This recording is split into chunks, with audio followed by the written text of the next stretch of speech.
Things are looking pretty good for silver these days, but not so much for the chairman of the Federal Reserve. I'll explain what I mean in this video as we explore.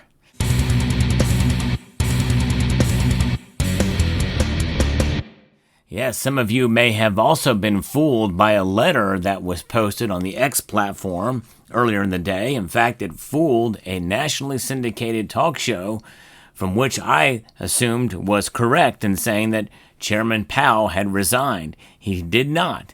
However, there is one person who is calling for his resignation that I think is very trustworthy and also even more influential, I think, than even Donald Trump calling for it. I'll get to that later.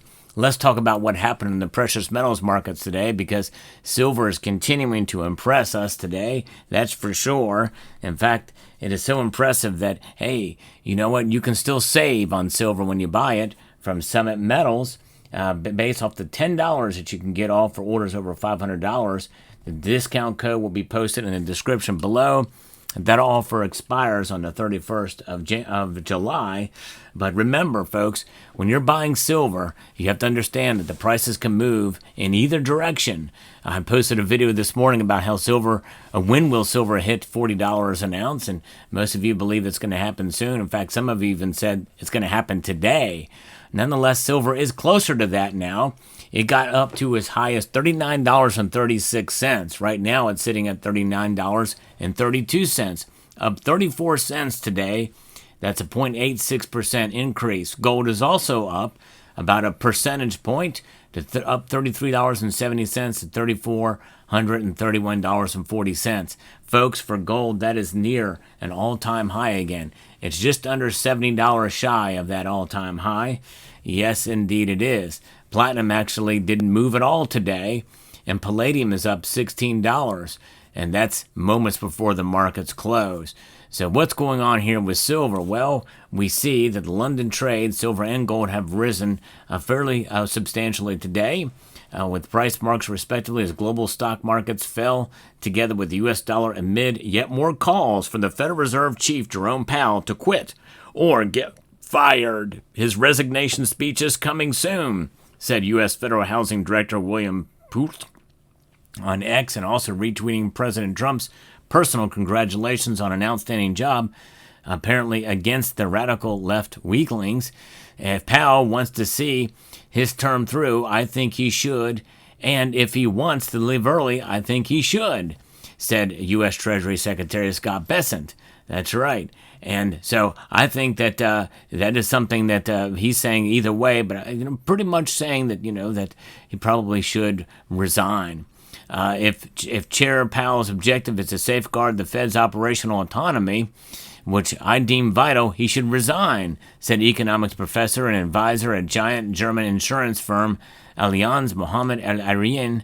With the dollar falling back to what it was in a new 3-year low last month, and the DXY currency index, the silver price touched a new 14-year high, sitting above $39.30. And so it's pretty remarkable. In fact, that dollar index right now is indeed down again, 0.45% to 97.4. Remember, folks, it wasn't that long ago when it was trading at 105. But silver is reacting accordingly. And it's nice to see it move kind of along with gold at sort of around the same pace. And these are the days that we kind of applaud silver, but obviously it makes it more expensive to buy it if we need to get the physical. But yes, indeed. And with silver, with gold now getting closer again to its all-time high, adjusted for inflation, it tells you that even gold's got some room to recapture some of the gains that we saw earlier and claim that crown yet again. Trump's threat to fire Fed Chair Powell has shuttered global markets, said in a note from mining industry-backed World Gold Council. The logic is simple. Trump may replace Powell with someone who may cut more. Concerns around rising U.S. debt continues to buoy interest in gold, said a precious metal analyst Suki Cooper at Global Bank Standard Chartered. Further tariff updates are likely to keep gold in focus, and now the floor appears well supported. Industrial precious metals, platinum and palladium, also rose today. In fact, now platinum has now gained $1 since I started this broadcast. It did get up as high as 1463 earlier in the day.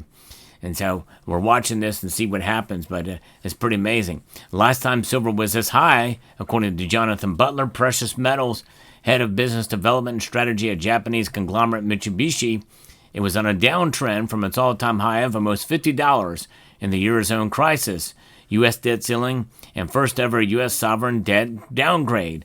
This time around, silver is not only playing its usual role as a safe haven, but also as a pro-growth industrial asset and strong prospects in AI and clean energy generation.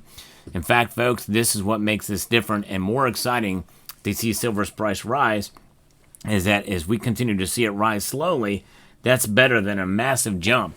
So the fact that we're now back above $39 again after it briefly dipped in the overnight markets, well, that tells us, folks, that we are now at the cusp of maybe beginning to see higher support, maybe in the realm of $37, $38 support.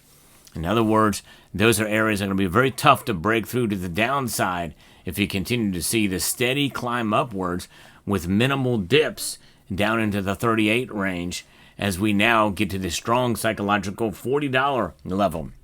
And I want you to watch the video I posted this morning where I asked you what you think and how long it would take for us to reach $40 silver. I think once we get there, it's going to be very strong, and it's going to be a tough battle to keep that, to hold on to that number. Yes, indeed. Now, China's money markets are showing signs of reflation expectations, according to a note from the bullion desk at Bullion Bank ICBC Standard, pointing to how 5-year interest rate swaps today rose above 1-year rates for the first time in 2025 after signaling deep deflation fears in the world's second largest economy, number one manufacturing nation.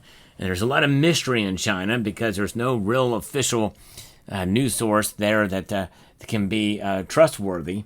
And I might talk about that in another video. But nonetheless, it's kind of a wild card as to what's going to play a role in the silver market. Some of the news and some of the data that is coming from manufacturers, importing, exporting silver especially, and gold, is something that we have to rely on. Anything else probably is just speculation for the most part, unless you can truly verify it by a Western source as being true in fact. Nonetheless, one thing is for sure, silver is utilized and is valuable in every nation in the world, especially those that mine it.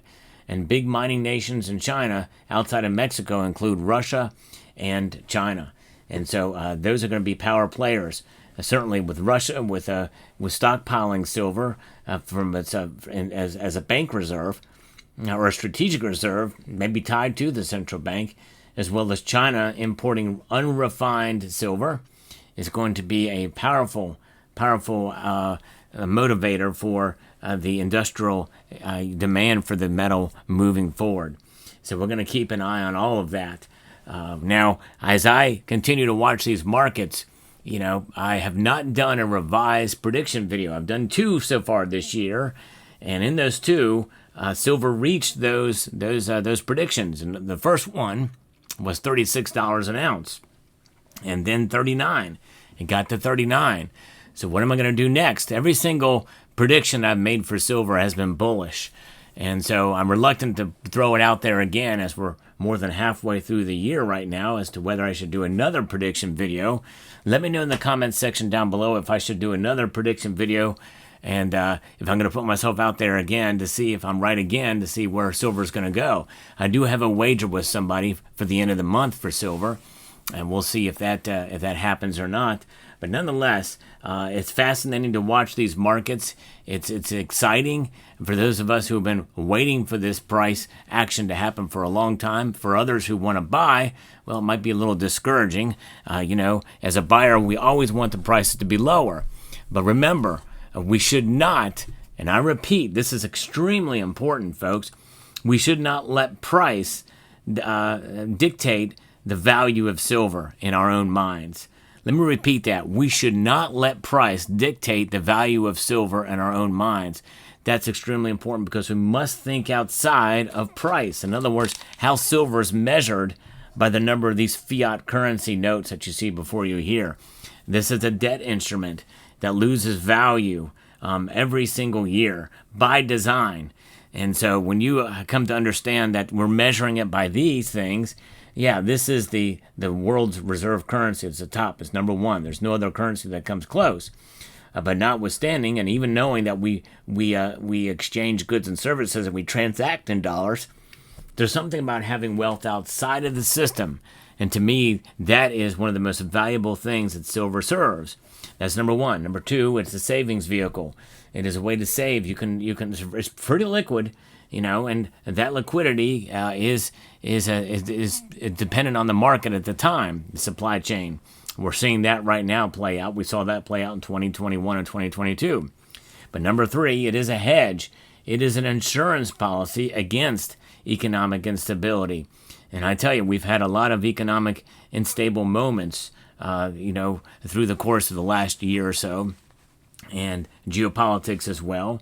And so silver serves in that role. So there you have it. Let me know what your thoughts are on this video. I hope you found it, hopefully you found it informative, insightful, and educational. Would like to extend a multitude of gratitude to you all for taking the time to watch, and encourage you to please rate, share, comment, and subscribe.